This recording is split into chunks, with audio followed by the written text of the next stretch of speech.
So I would like to call Maganjeet for sharing her thoughts. Happy Republic Day.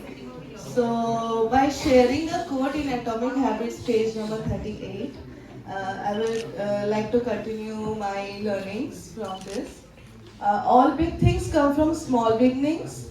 The seed of every habit is a single, tiny decision, but as that decision is repeated, a habit sprouts and grows stronger. By this, I, Maganjit Kaur, like to continue my learnings to you all. I have read that 1% of change is really important to change any habit, but it comes from the subconscious mind.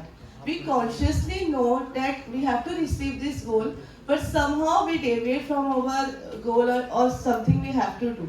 We have to do it in our subconscious mind. Like every day when I woke up, I know I have to brush my teeth and then to take a bath because it fit into my subconscious mind from very first day when my father and my family will taught me about this habit. So when we have to receive our goals, we have to subconsciously adapt that thing in our mind.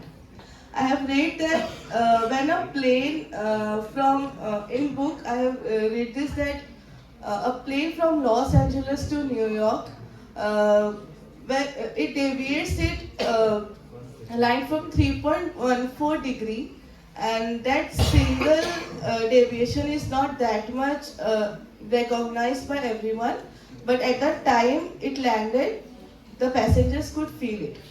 So the 1% change in yourself is not felt by you, is not felt by anyone, but subconsciously it is fitted in our mind that we have to do something to achieve our goals. So it is like we all know about the manifestation, right? When we manifest something, the surrounding will help us to receive our goal.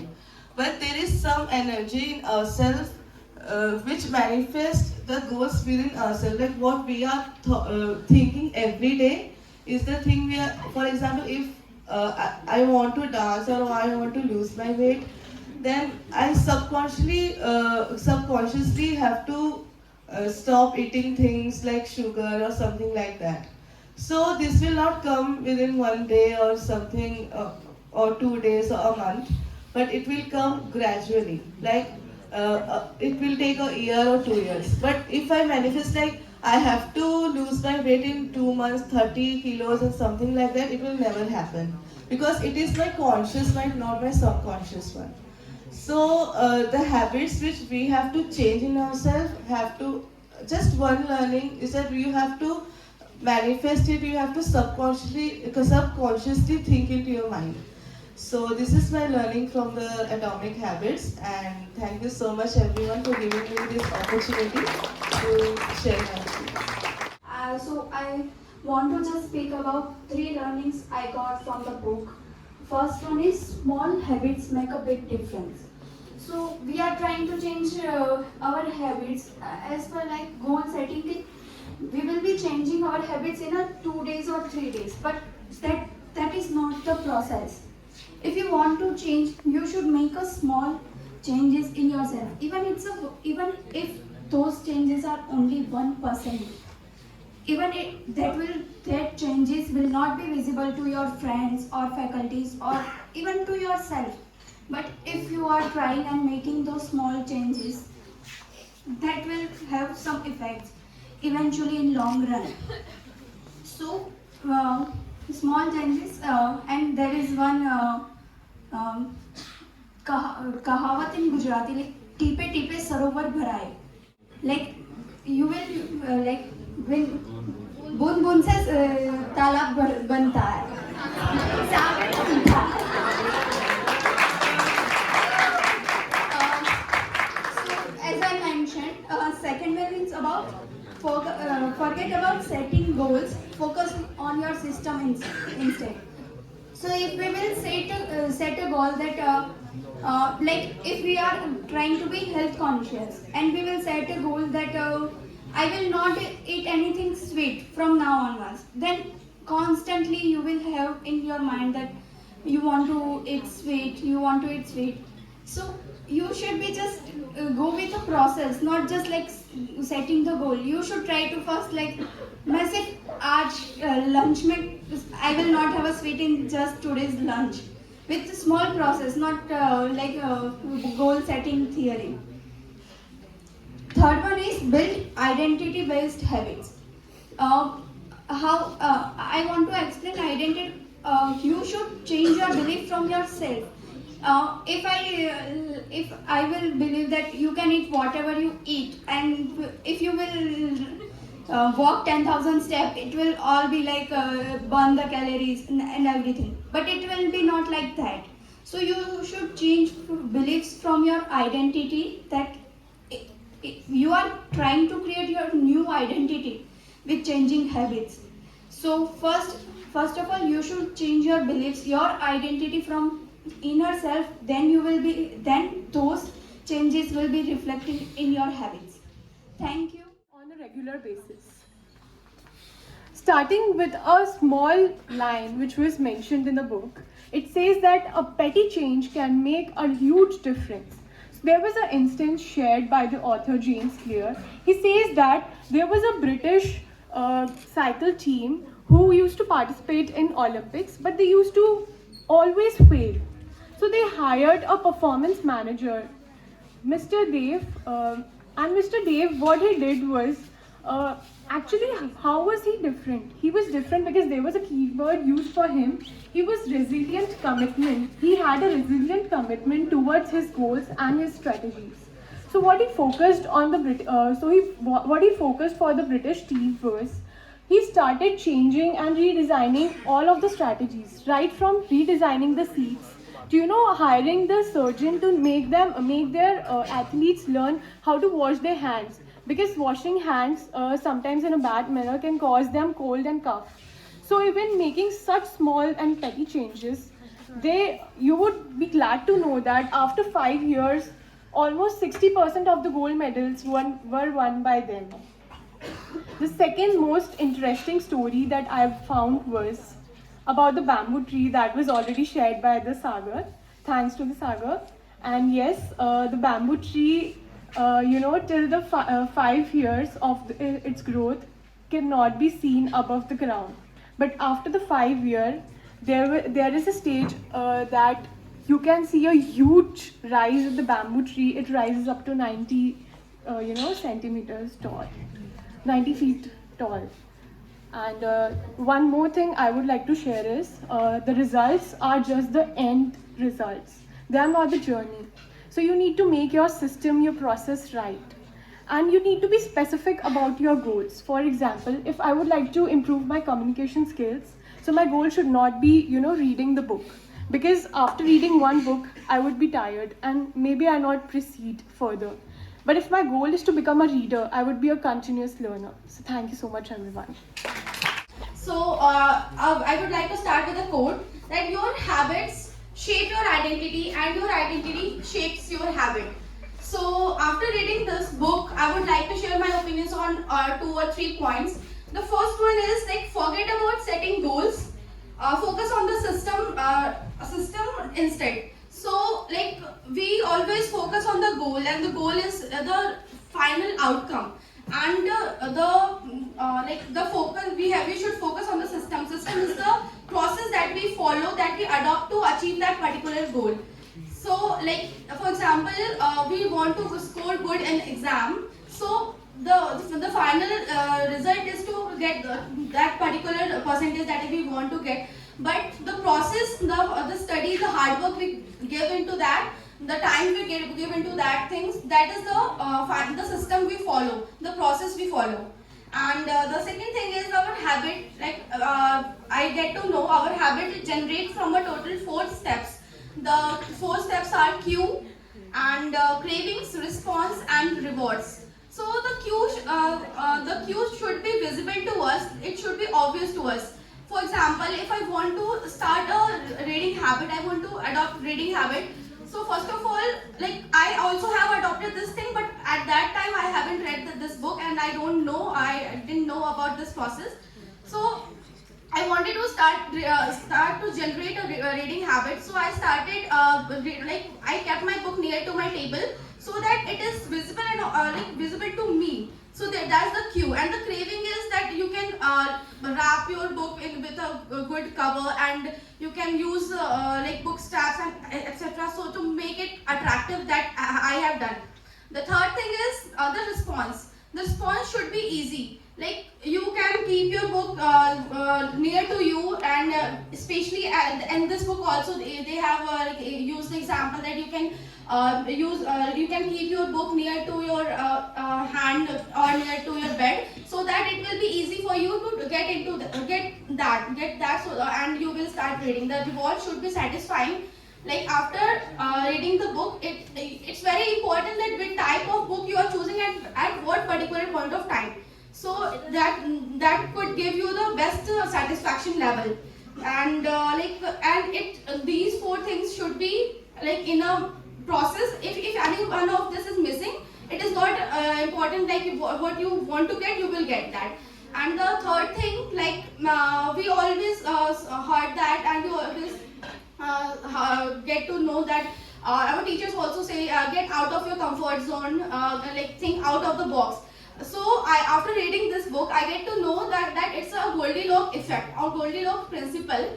That means that you have to get out of your comfort zone. That means, for example, if I am a tennis player and I am an average tennis player and I will like play with a small kid. So after some time I will get bored. I will like, this is not my zone, this is not my level. And if I will play a national tennis player with a national tennis player, so I will get demotivated because of that, because he is master in that. So, and when I will play with a person of my level, it will give me the enhanced satisfaction, and I will push my level best to win that particular game. So it is like how much you can push yourself, how much you can push yourself to get out of your comfort zone, and these are the points that like helped me to go through that. And I would like to thank LS6 committee and Danushya sir for giving this opportunity to read this book. Thank you so much. Thank you, Pragya, for sharing your thoughts. Now I would like to call Soumya for sharing her views. First of all, wishing you all a very happy Republic Day. So I'm going to share my opinion on the book Atomic Habits by James Clear. So first of all, if you want to make a positive change in your life, we should recognize that change requires patience as well as confidence. That is, your habits are keeping you on the right trajectory, even if you aren't seeing immediate results. So if you find that your behaviors and habits don't seem to be paying off, try to focus on your current trajectory rather than your current results. If you have little money in the bank, but you are saving something each month, then you can be confident that your trajectory is right.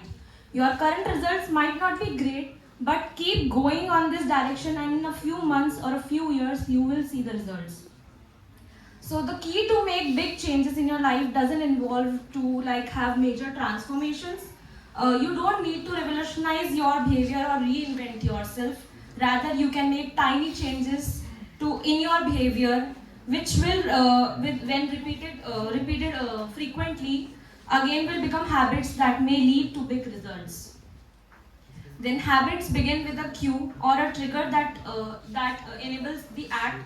For example, walking into a dark room cues you to perform an action that will enable sight. Next comes a craving for a change in state, in this case to be able to see. Then comes our response or action, steps in the process, and the end goal of every habit is the reward. Here it's the feeling of mild relief and comfort that comes from being able to see your surroundings. Basically, the book says that you, for doing something, you should have that craving for that. You should see some reward for doing that particular activity. Then we all at some point of time wants to build new habits. So all of us have cues or that trigger certain habits. For example, the buzz of your phone, for example, is a cue to check your phone. So, and once you understand that certain stimuli can prompt habitual behavior, you can use this knowledge to change your habits. How? Well, one way is to change your surroundings and general environment to encourage better habits. To inculcate a particular habit, you should see that thing around yourself. For example, you want to learn guitar. So you should keep the guitar in front of you so that you know that you want to play that guitar. First step is basically to see that thing, and you should just start taking first step. For example, if you want to go for jogging, wear your sports shoes and at least go for a 5 minute or 2 minute walk. Further doing that habit continuously will ultimately inculcate that habit in yourself. Then we often spend a lot of time on behaviors that are easy. For example, scrolling through social media, takes zero efforts, so it's easy for it to fill up lots of your time. So doing 100 push-ups or learning a new software in contrast requires a lot of effort. And repeating those behaviors daily until they become habitual is very tough. So try to do things which are easy and which are practically possible. Don't ultimately decide that I'm going to do this thing which is not possible practically. So take practical decisions. So making behaviors so as easy possible is key to turning them into habits. The 2 minute rule, there is also a 2 minute rule, that is a way to build easily achievable habits, and those can lead you on to greater things. Once you have pulled on your running shoes, you'll probably head out for a run. Then there is a very nice quote shared by James Clear, is habits are the compound interest of self-improvement. Thank you so much, and thank you so much LS6 committee and Daneshwar sir for giving us this opportunity. So I'm gonna relate this book to with my life, with some of the habits that I have changed in the recent times. So firstly, I would like to say Atomic Habits is a book. Atomics we mean, which actually means small, right? So Atomic Habit, the book's name is Small Things That We Need to Change, right? So I used to be a person who used to wake up at 9 o'clock, 10 o'clock, or 11 o'clock. And in the COVID time, it was obviously 12 o'clock, 1 o'clock. So after that, I have changed my habits by, small things. Like I started, there's this four points in this book which says that make it obvious. That means make it I asked my mom to wake me up at 5 every day. For the starting 1 week, I was not able to wake up at that time. But then slowly and gradually, I started waking up at 6, then 5:30, and then 5. Now, from the past 1 year, I'm waking up at 5 regularly. After that, the second thing. After that, there's this one more point in this book which says that don't focus on goals, focus on the system, the process that will lead to you that goal. Akash sir, I think in every CMC session, he says that you want to do MBA, you are here for doing PGDM, right? But what are the things that you are doing for that? That is the process in the book is talking about. So focus on that thing, and at last I would like to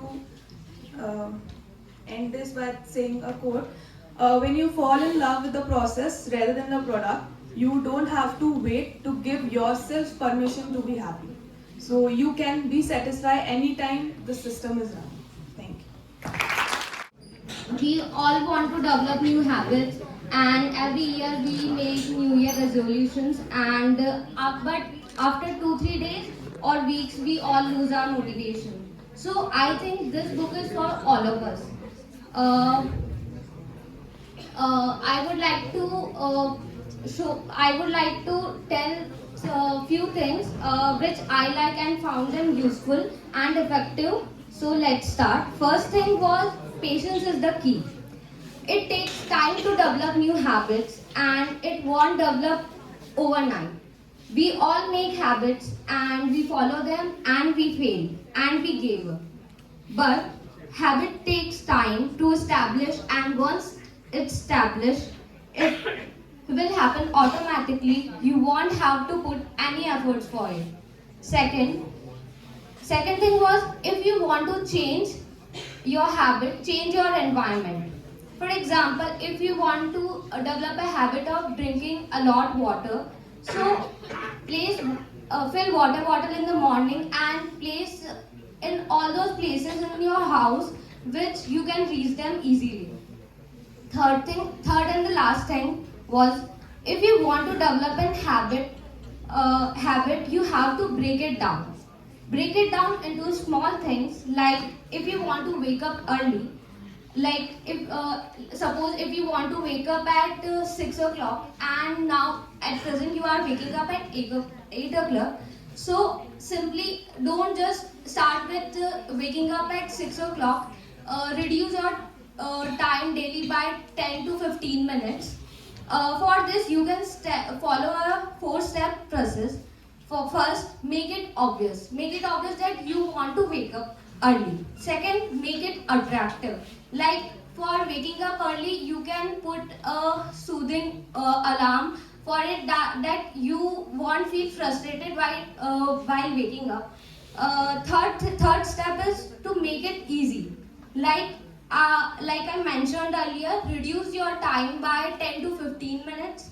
Fourth and the last step is make it satisfying. Means when you achieve your goal, reward yourself. At last, I want to conclude that by saying it's not necessary that big things will work for you. Rather, small thing or 1% improvement each day will transform your life. Thank you. Now at least got the gist of it. What is the author trying to tell you in this book? This is basically a self-help book, which means that by reading this book, you can make certain changes in your life, which can impact your life, which can bring good changes, and it will not happen for a shorter period of time. In fact, it will happen for a longer period of time. So the key points that has been discussed by my fellow students, they are all correct. They are all very pertinent as well. One of the things that I would like to mention, I like to focus majorly on, is how to inculcate those habits. You are right, your goals need to be specific. You need to be process oriented, as in you need to know when exactly you are going to put that habit or that 1%. So suppose if you want to get fit, so a very generic example, you know that you have to do exercise, let's say 30 minutes of exercise, 40 minutes of exercise. But at the same time, you have to be sure that when are you going to do it. The author calls it habit stacking, as in exactly after what you are going to do that exercise. So after you come home from office, you keep your bag on table and then I want to do exercise. The process, the idea behind the habit stacking is, you wake up in the morning, you require almost no effort to go to washroom and freshen up, right? Because the moment your feet touch your ground, you just that's almost that takes no effort. So similarly, if you try to put that 1% immediately after the thing that you are already doing, you drink a cup of coffee, you decide after drinking that cup of coffee, you will do 5 push-ups. So habit after habit, you have to stack the another habit. You have to be very specific about stacking this habit on already one established habit. So do you understand? If you have anything to do, you have to be very sure कि after coffee you need to do it, after brush you need to do it, after putting your back to the table you need to do it.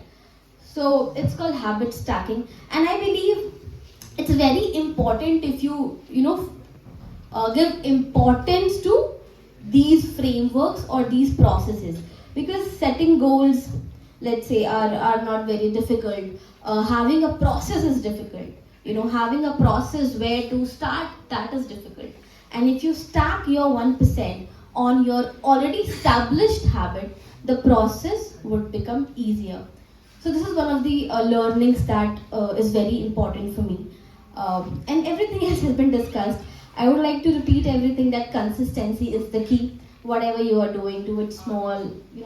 Start very small. Maybe if you're trying to be a reader, read for, let's say, 2 pages. Then the other day, read 2.5 pages. And keep reading. You won't even understand by 10 days or by 1 month. You must have completed a major chunk of the book. So that's important. We are talking about habits. So if we look at habits from this perspective, I will not talk about the book per se because a lot has been talked about that. So if you look at habits per se and if you observe closely, 90% of the things which our parents are doing for us, which our teachers are doing for us, are basically they are saying us to develop some habits. For example, when a finance faculty or a marketing faculty or any management faculty is giving you a case study, they are asking you to develop a habit of thinking as a manager. So far we have been thinking from the customer's point of view. So many times you might have think that now start thinking about from the management's point of view, from the business's point of view. So what we are doing throughout these activities are developing certain habits. When our parents say wake up early, so as a parent, even I can feel that 90% of my communication with my kids is that I am asking them to form certain kind of habits. Because we are made up of our habits. Somebody has said that our identity is because of what habits we develop. So one habit I would like to talk about here is, and I would like to talk about this habit through a story, as usual. Right? So once what happened that there was one Guruji and he had disciples, 30, 40, 50 disciples, and he thought of taking a test. So what did he do? That he gave to all of them cups which were made up of bamboos. And if you know that bamboos are porous, so water will come out of that. And then the Guruji also gave them one bucket, and the bucket was placed at a little distance, and each disciple was supposed to fill up the cup from the river and fill the bucket. All students started doing that, but the moment they will fill it up and they will walk 2-3 steps, the water will go away and the cup is empty. So about 10 students, they left the task after 4-5 efforts कि गुरुजी का तो दिमाग खराब हो गया है and we can never do this thing. Certain people tried to do certain tricks, right? Brought some leaves and certain things, but still their efforts were also fruitless.